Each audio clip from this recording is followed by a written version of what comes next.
오늘 선포될 하나님의 말씀은 구약 성경 역대하 30장 5절에서 12절 말씀입니다. 구약 성경 역대하 30장 5절에서 12절까지 말씀을 한 절씩 교독하고 마지막 절은 합독하도록 하시겠습니다. 앞에 스크린을 참고해 주시기 바랍니다. 드디어 왕이 명령을 내려 브엘세바에서부터 단까지 온 이스라엘에 공포하여 일제히 예루살렘으로 와서 이스라엘 하나님 여호와의 유월절을 지키라 하니 이는 기록한 규례대로 오랫동안 지키지 못하였음이더라.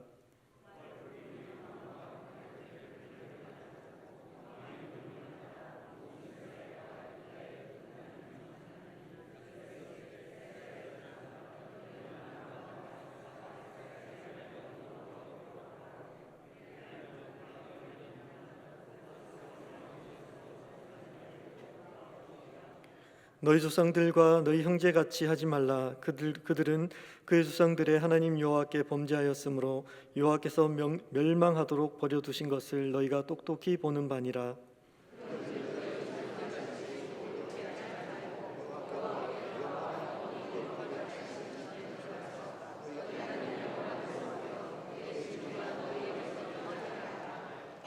너희가 만일 여호와께 돌아오면 너희 형제들과 너희 자녀가 사로잡은 자들에게서 자비를 입어 다시 이 땅으로 돌아오리라. 너희 하나님 여호와는 은혜로우시고 자비하신지라. 너희가 그에게 돌아오면 그의 얼굴을 너희에게 돌이키지 아니하시리라 하였더라.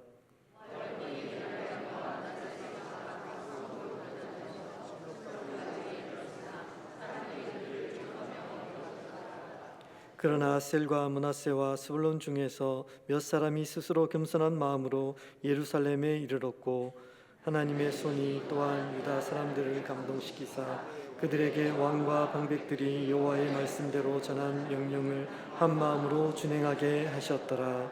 아멘. 하나님의 은혜가 우리 꽃동산 모든 성도님들과 그 가족과 친척들에게 넘치길 축원합니다.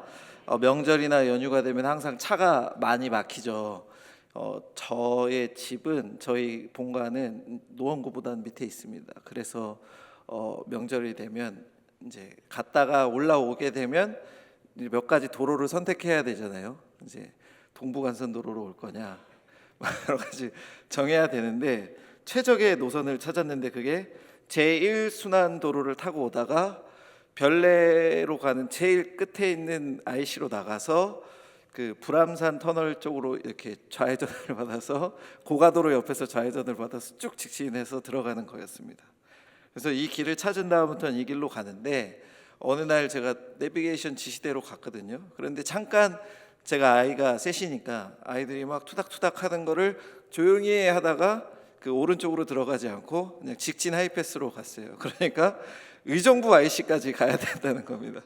그런데 딱 들어가는 순간 큰일 났다 이 생각이 드는 게 차로 도로가 꽉 차 있고 시간이 분명히 10분 뒤 도착, 15분 뒤 도착이었는데 예상 도착 시간이 40분이 늘어나 있던 겁니다. 불암산으로 나와야 되는데 수락산으로 나와버리는 아주 놀라운 역사를 그때 경험하게 됐습니다. 이처럼 우리는 올바른 방향과 올바른 지침대로 살아야 된다는 건데 이 논리는 또 이 진리는 성도, 하나님을 믿는 성도의 삶에도 그대로 적용이 된다는 것입니다. 방향이 틀리면 아무리 달려도 목적지와 멀어지는 것이고 가던 길을 멈추고 돌아서지 않는 이상은 원래 가야 될 길로 가지 못하는 게 우리 인생입니다. 오늘 본문인 30장 보면은 오랫동안 하나님을 떠나서 죄와 악을 행하던 이스라엘에게 하나님으로 돌이키라는 올바른 지침을 주려는 왕이 등장하는데 바로 히스기야입니다. 오늘 히스기야의 유월절을 회복시키려는 명령을 통해서 우리 성도에게 주시는 인생 지침 3가지를 생각해 보겠습니다. 5절 보니까 유월절을 기록한 규례대로 오랫동안 지키지 못했다 합니다. 유월절은 출애굽을 기념하는 중요한 절기인데 솔로몬 왕 이후에 지금까지 지켜지지 않았던 것이죠. 그리고 히스기야의 부친이 아하스 왕인데 아하스 왕은 친아수르 정책을 펼쳐서 이스라엘의 종교가 안 좋아지는, 우상을 섬기게 되는, 섞이게 되는 혼합 문화를 만드는 장본인이 되었습니다.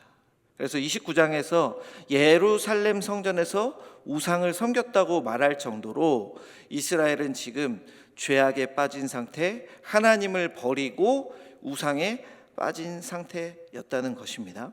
이런 배경 속에서 5절을 다시 볼 텐데 5절 제가 읽어드리겠습니다. 드디어 왕이 명령을 내려 브엘세바에서부터 단까지 온 이스라엘에 공포하여 일제히 예루살렘으로 와서 이스라엘 하나님 여호와의 유월절을 지키라 하니 이는 기록한 규례대로 오랫동안 지키지 못하였음이더라.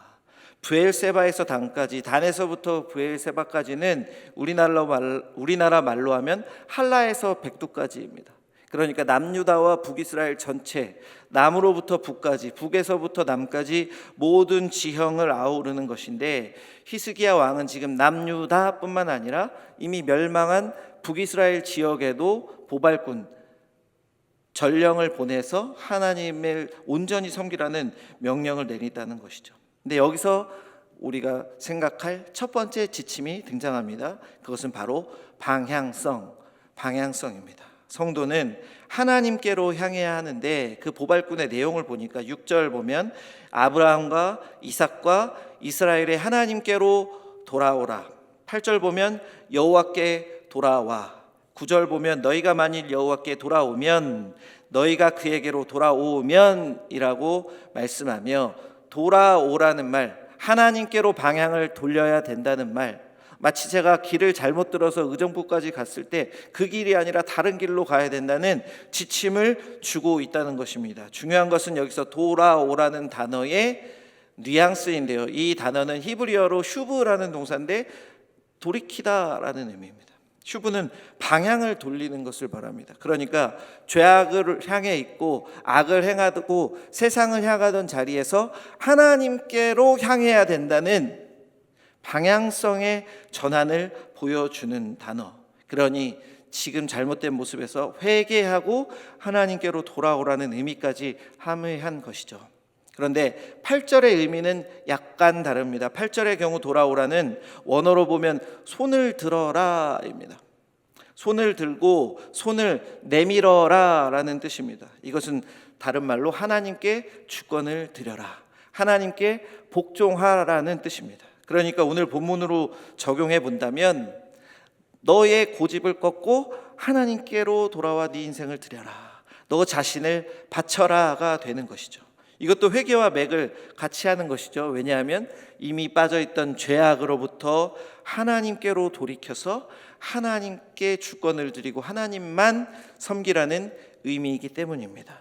그리고 오늘 본문에서 6절 말씀 보면 예루살렘으로 와라, 8절 보면 거룩하신 전으로 들어가라, 11절 보면 예루살렘에 이르렀고 라고 말씀하는 방향의 전환, 목표 장소가 계속 나오는데, 이건 역시 죄악에 빠진 일상에서 벗어나 하나님의 거룩한 성전으로 와서 하나님을 온전히 섬기라는 회개와 변화를 촉구하는 말씀이니, 이 행동 자체에도 하나님만 온전히 섬기기 위해서 돌이키라는 의미가 들어있는 겁니다. 그러니 오늘 본문에서 히스기야 왕이 이스라엘에게 내리는 명령에는 지금의 모습으로부터 돌이켜 하나님께 돌아와라, 죄악으로부터 회개하여 하나님께 향하라는 방향성의 문제가 들어있는 것입니다. 많은 사람이 우리 인생을 여러 갈림길 속에 한 가지 선택이라고 생각하는데, 오늘 본문 특별히 슈브라는 단어가 사용되는 곳에서는 100%, 거의 100% 한 길에서의 앞과 뒤의 문제라는 것을 우리는 기억해야 됩니다. 그러니까 여러 가지 선택지 중에서 나는 세상을 택할래, 나는 하나님을 택할래가 아니라, 하나님을 택하면 세상을 택할 수 없고 세상을 택하면 하나님을 택할 수 없는 외길에서의 선택, 외길에서의 신앙적인 반응이 우리 성도의 방향성이라는 것을 기억하시길 바랍니다. 왜냐하면은 하나님을 택했을 때 우리는 죄를 지을 수 없고, 죄를 지을 때 하나님과 동행할 수 없기 때문입니다. 그렇기 때문에 갈라디아서 5장에서 성령과 육체의 소욕은 대적하니 육체의 소욕을 이기기 위해서 성령을 쫓으라고 말한 것이 바로 이 슈브 동사의 방향성과 일치하는 모습입니다. 저와 여러분은 지금 어떻게 살고 있습니까? 이스라엘처럼 죄와 우상 또 세상의 가치관에 빠져 있지 않습니까? 오늘 본문 바로 뒤에 나오는 14절을 보면은 예루살렘에 우상의 제단이 가득해서 유월절을 섬기기 위해 그 제단을 다 내어 부셔야 했다는 것을 말씀하고 있습니다. 우리의 삶에는, 내 마음속에는 온전히 하나님을 섬기지 못하게 하는 죄, 하나님보다 중요한 우상이 가득해 있지는 않습니까? 지금 우리는 하나님을 향해 있는지, 하나님을 등지고 세상과 내 정욕을 쫓고 있는지 오늘 말씀을 통해서 나 자신을 바라보아야 하는 것입니다.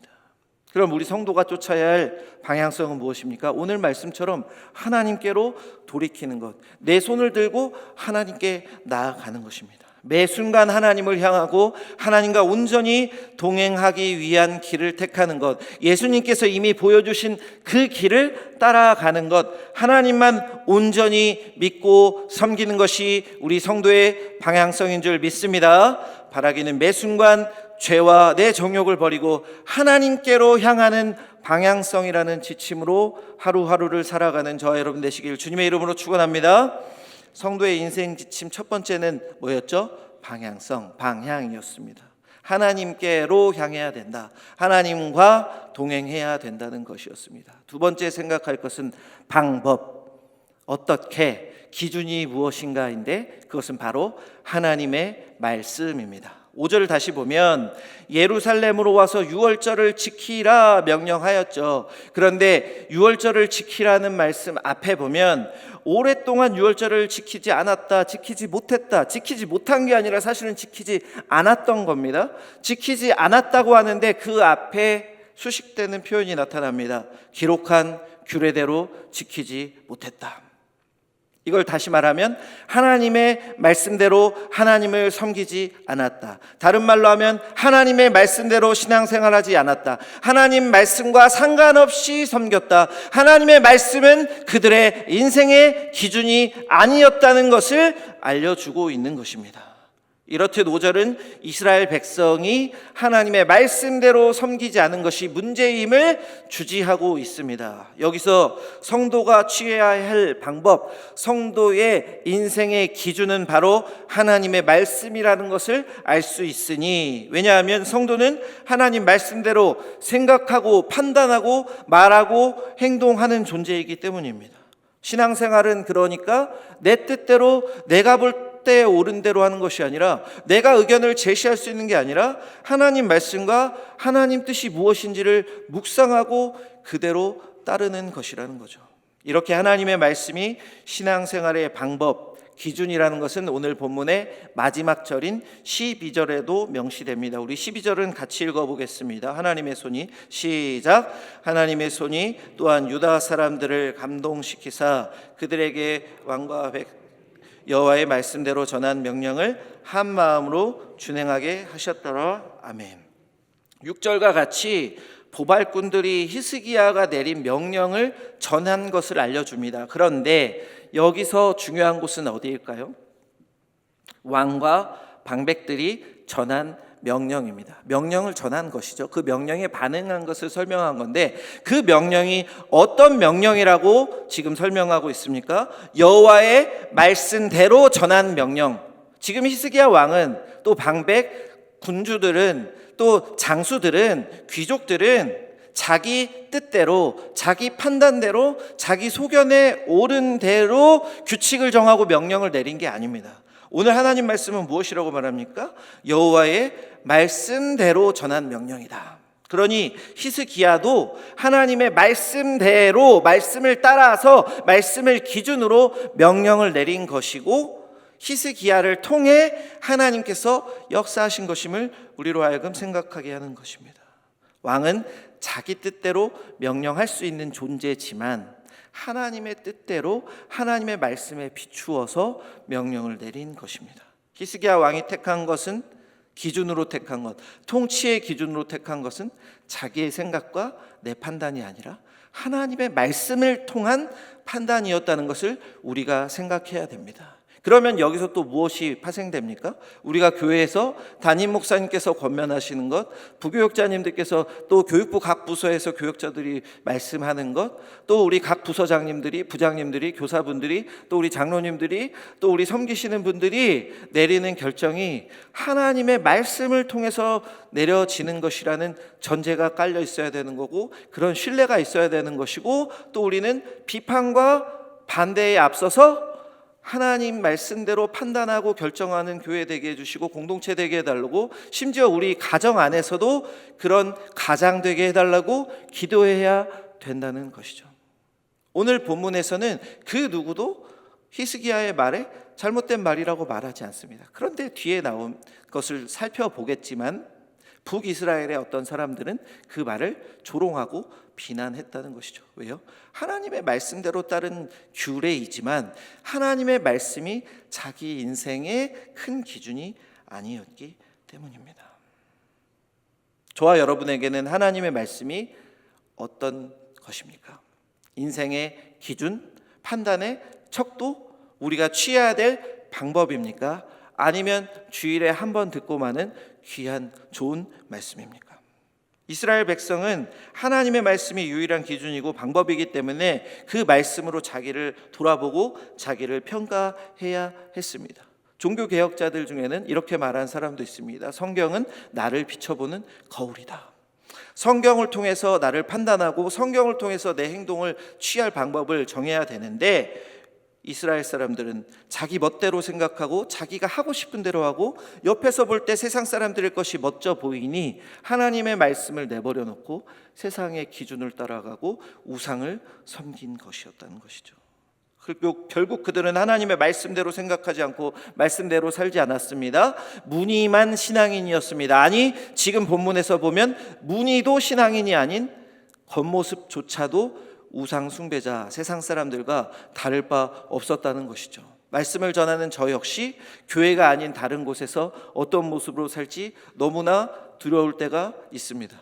근데 감사한 것은 우리 교회는 월요일부터 교회를 계속 나오게 하시니 교회에만 있으니까 제가 세상에서 행하는 모습을 많이 발견할 수 없습니다. 그런데 이번 명절에 차가 막힐 때 저도 모르게 크락션을 누르고 싶은 저를 발견하며 하나님의 사랑보다 내 감정이 우선이구나라는 것을 깨달을 수 있었죠. 웃으면서 말했지만 굉장히 부끄러운 모습 아닙니까? 예전에 전투기 비행사 한 분, 저랑 친한 전투기 비행사 한 분이 이런 말씀을 주셨습니다. 새벽이나 안개 꼈을 때, 또 바다 위에서 비행할 때는 눈으로 보고 비행하면 안 된다. 그래서 무슨 말인가 했습니다. 네, 눈으로 보고 비행하는 것을 시계 비행이라고 합니다.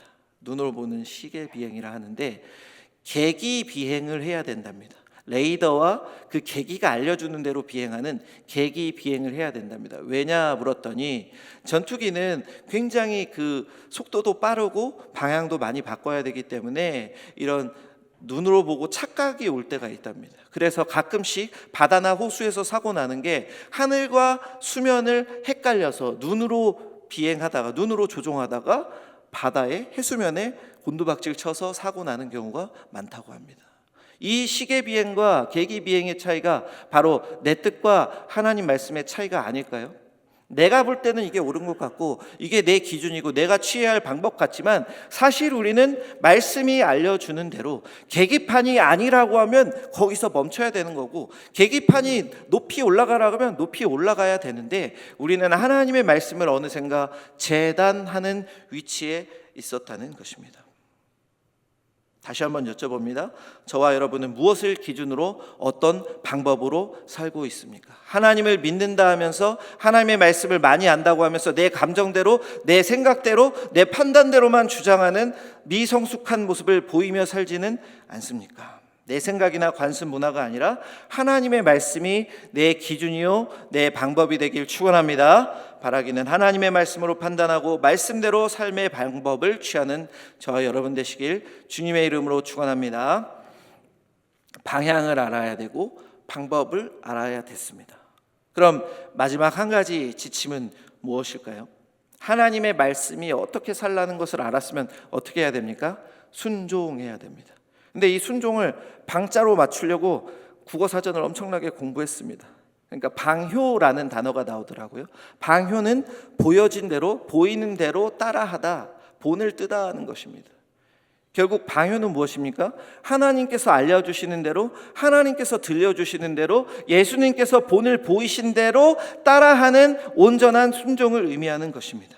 결국 우리는 하나님의 말씀대로 순종하는 방효의 지침을 가져야 된다는 것인데, 오늘 본문에서는 이 순종에 대한 반응을 두 가지 측면에서 알려주고 있습니다. 첫 번째는 하나님의 은혜, 하나님의 감동을 통한 순종입니다. 12절 보니까 하나님의 손이 또한 유다 사람들을 감동시키사라고 말씀합니다. 하나님께서 주권적으로 역사하셔서 유다 사람들의 마음을 움직이셨다는 겁니다. 이와 비슷한 표현들이 구약에 굉장히 많이 나오고 신약에도 나오지만 구약에서는 특별히 이런 표현도 나옵니다. 다음에 설교를 할 기회가 있을 텐데, 내 마음이 그의 마음이 그를 들어 올렸다, 그를 조종했다는 표현으로 사용되는 뉘앙스의 원어도 있습니다. 그러니까 하나님께서 그의 마음을 만져주셔서 그가 하나님이 원하시는 순종을 하게 되었다는 것이 지금 12절에 나오는 하나님의 손이 유다 사람들을 감동시켰다의 표현입니다. 하나님께서 직접적으로 강권적으로 그가 순종하게 만져주셔서 히스기야의 명령대로, 하나님의 말씀을 통한 히스기야의 명령대로 순종하여 유월절을 지키려는 결단을 하게 되었고 예루살렘으로 모이게 되었다는 것입니다. 결국 우리의 순종은 이 12절에서 살펴볼 때 하나님의 은혜를 통해서 나타나는 것입니다. 하나님의 은혜와 역사에 따라가는 것입니다. 그렇게 우리는 어떻게 해야 될까요? 하나님께 우리의 마음을 만져주시옵소서, 나에게 하나님을 따른 마음을 부어주시옵소서, 내 마음과 귀를 열어주시고 하나님 말씀에 온전히 반응하게 도와주시옵소서, 하나님 뜻대로 살게 힘과 능력 부어주시옵소서라는 기도를 해야 된다는 것이죠. 왜냐하면 하나님께서 우리의 마음을 만져주셔서 순종하게 하기 때문에, 방효하게 하기 때문입니다. 그런데 오늘 본문에서 한 가지 또 중요한, 잊지 않아야 될 것이 나옵니다. 수많은 성도들이 이 첫 번째 것에만 의지하려는 경향이 있습니다. 그래서 하나님께 은혜 주세요, 은혜 주세요, 반응하게 해주세요 기도합니다. 하지만 정작 우리의 삶에서는 순종하지 않는 모습, 말씀대로 살지 않는 모습이 많이 발견되곤 하죠. 그래서 이 두 번째 부분도 살펴봐야 되는데, 그것은 10절과 11절 하나님의 은혜에 대한 우리의 반응입니다. 제가 10절 11절 읽겠습니다. 보발꾼이 에브라임과 므낫세의 지방 각 성읍으로 두루 다녀서 스불론까지 이르렀으나 사람들이 그들을 조롱하며 비웃었더라. 그러나 아셀과 므낫세와 스불론 중에서 몇 사람이 스스로 겸손한 마음으로 예루살렘에 이르렀고 라고 말씀합니다.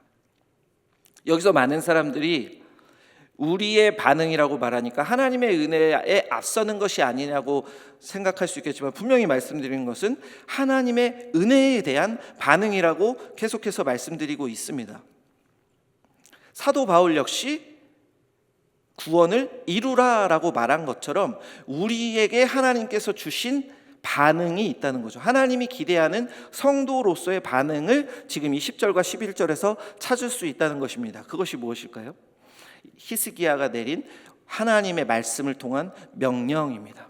바로 죄와 사망과 범죄에 빠진 삶에서 돌이킬 수 있는 기회를 주신 하나님의 말씀에 따른 명령에 대한 반응을 보여야 된다. 이 명령에 어떤 반응을 보일 수 있겠습니까? 첫째, 네 하고 순종한다. 둘째, 거부한다인데, 첫 번째 나온 10절에 나오는 사람들은 거부했습니다. 사람들이 그들을 조롱하며 비웃었더라.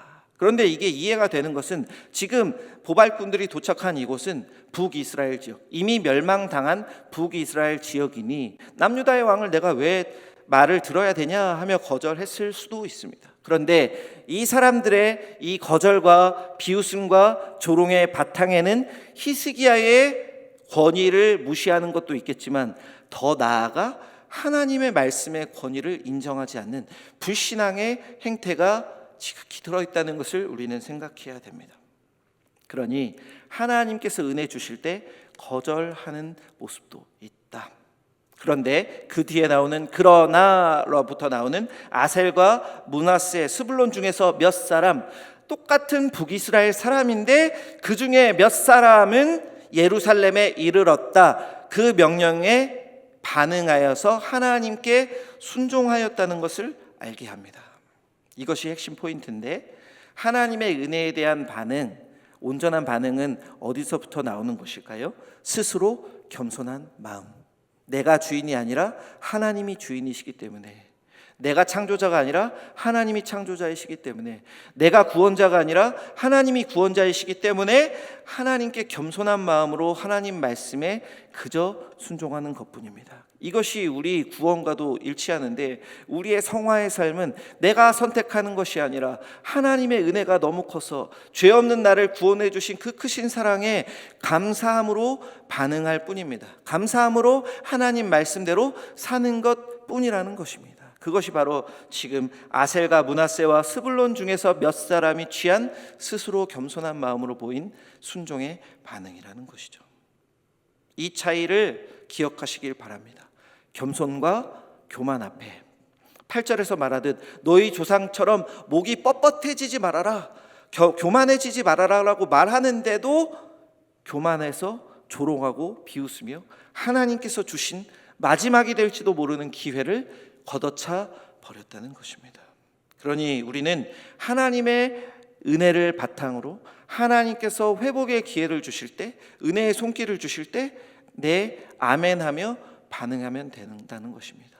예배 자리에 초청받으면 아멘하고 나오면 된다는 것입니다. 제가 바빠서요, 할 일이 뭐가 있었어요 하면서 은혜의 자리를 멀리하는 것은, 순종을 멀리하는 것은 오늘 10절에서 이들이 보여준 것처럼 하나님의 은혜를 조롱하고 비웃고 거절하는 것과 다르지 않다는 것입니다.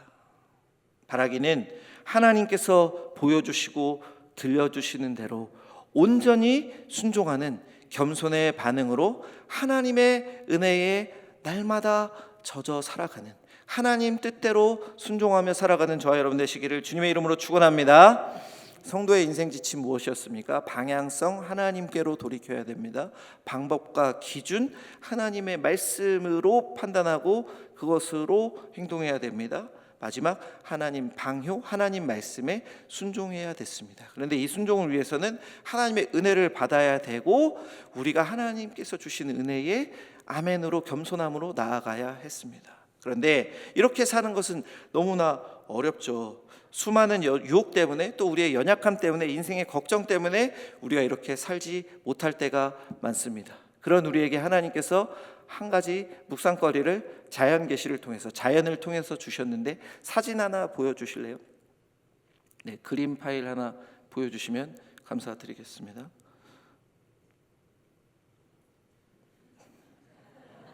네, 네, 감사합니다.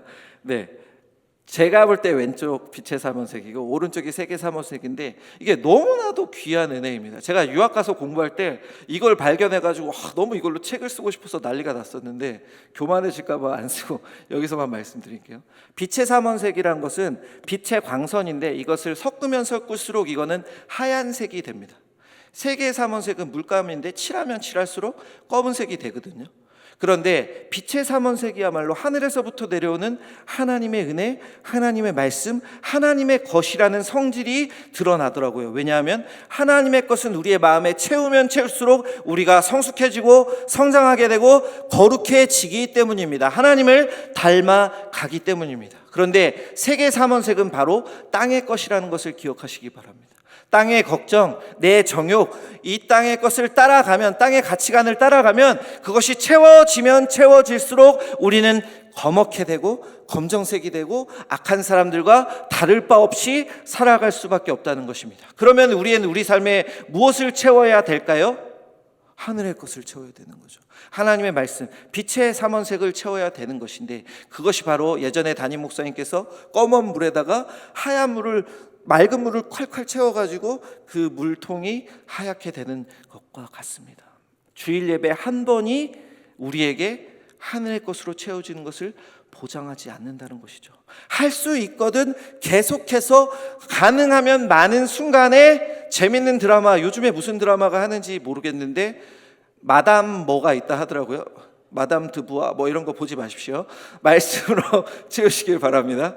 예배 드리시고 예배 드리는 것을 넘어서 말씀으로 묵상하시고, 항상 제가 설교할 때마다 새로운 책이 나오는데 말씀 묵상을 하시고 말씀 좋아 보시고 말씀 공부 신청하시고 기도의 자리 나오시고 성도의 교제 나오시고 전도와 선교에 참여하심으로 또 섬김의 자리 나오심으로 하나님의 것을 우리의 마음에 채울 때 우리가 하나님의 말씀에 온전히 반응하는, 아멘으로 화답하는 그 반응이 자동 반사적으로 나오기 쉽다는 것을 오늘 하나님께서 알려주셨다는 것을, 이미 자연 세계에 그것을 넣어주셨다는 것을 기억하시길 바랍니다.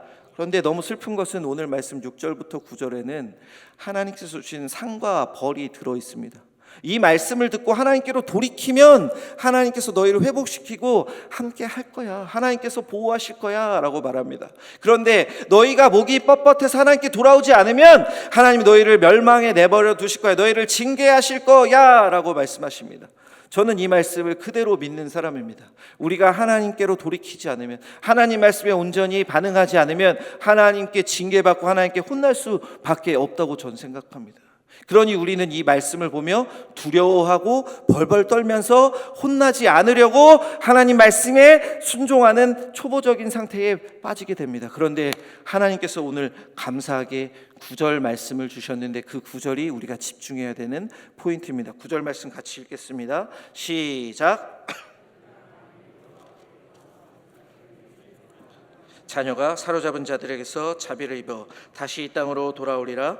너희 하나님 여호와는 은혜로우시고 자비하신지라. 너희가 그에게로 돌아오면 그의 얼굴을 너희에게서 돌이키지 아니하시리라 하였더라. 아멘. 이게 핵심입니다. 너희 하나님 여호와는 어떤 분이십니까? 은혜로우시고 자비로우신 분이다.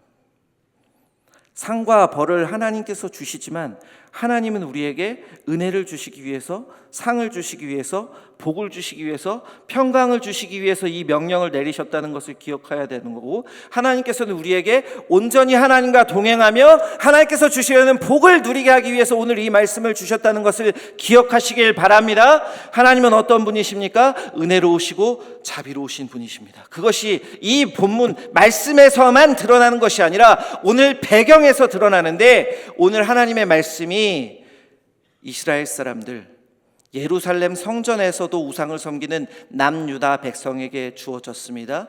그리고 이미 하나님을 멀리하여서 벌받고 멸망당한 북이스라엘 사람들에게도 기회가 주어졌다는 것을 기억하셔야 됩니다. 왜요? 하나님은 이미 징계하셨지만 너무나 우리를 사랑하시기 때문에 때리시면서도 가슴 아파하시고 다시 그들을 하나님의 자리로 돌아오게 하시기 원하기 때문에 하나님은 우리에게 계속해서 말씀을 주시고, 거절하고 비웃는 사람들에게 말씀을 주시고 돌아오라고 손길을 주시며 기회 주신다는 것을 기억하시길 바랍니다. 지금 내가 하나님과 멀어져서 하나님과 등을 져서 세상과 죄악을 쫓고 있을지라도 하나님은 말씀을 주셨고, 내가 하나님을 우습게 볼지라도 하나님은 기회를 주고 계시다는 것이 오늘 본문의 배경이요 장면 아닙니까? 그것은 우리에게도 동일한 하나님의 사랑과 은혜임을 기억하시길 바랍니다. 우리가 아무리 죄악을 짓고 있더라도, 내가 아무리 하나님을 멀리하고 있더라도, 내가 아무리 지금 하나님의 말씀을 거절하고 예배만 드리는 무늬만 신앙인일지라도 하나님은 만세전에 우리를 택하셨고 우리를 살려주시기 위해 예수 그리스도의 보혈로 우리를 구원해 주셨다는 것을 기억하시길 바랍니다. 이것이 우리가 가진 가장 큰 증거이니 나의 부족함과 나의 연약함에도 하나님의 말씀에 온전히 반응하는, 은혜에 순종하는 반응으로 나아가 하나님께서 우리에게 주시는 복과 회복과 은혜와 예수 생명을 날마다 누리시는 저와 여러분의 가정과 꽃동산 모든 성도 되시기를 주님의 이름으로 축원합니다.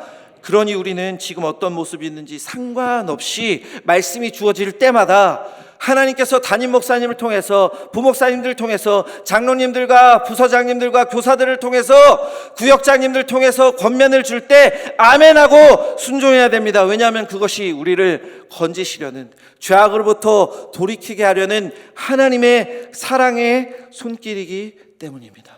지금 이 시간 그 손을 잡으려는 분 누구입니까? 바라기는 오늘 말씀 기억하셔서 하나님께로 향하는 방향성, 하나님 말씀으로 말씀대로 판단하고 방법을 취하는 하나님을 따라가는 방법, 그리고 하나님 말씀대로 살아가는 방효의 삶을 삼아 성도의 인생 지침을 온전히 지키며 하나님과 동행하는 저와 여러분 되시기를 주님의 이름으로 축원합니다. 기도하겠습니다. 사랑의 하나님 아버지, 감사합니다. 우리의 연약함에도 하나님은 끝까지 기회 주시고 끝까지 사랑을 주시려 하는데, 하나님 제가 너무 연약하고, 하나님 내가 너무 교만하고, 하나님 제가 너무 죄악에 빠져 있어서 하나님의 말씀이 들리지 않습니다. 우리 귀와 마음을 열어주셔서 부드럽게 해주시사 하나님의 말씀으로 높게 하시고 회개하는 영을 부어주시사 성령님의 감동으로 반응하며 순종하며 하나님과 교회와 성도를 섬기는 귀한 꽃동산 성도 될 수 있도록 모두를 변화시켜 주시옵소서. 감사드리며 우리 주 예수 그리스도의 이름으로 기도드립니다. 아멘. 감사합니다.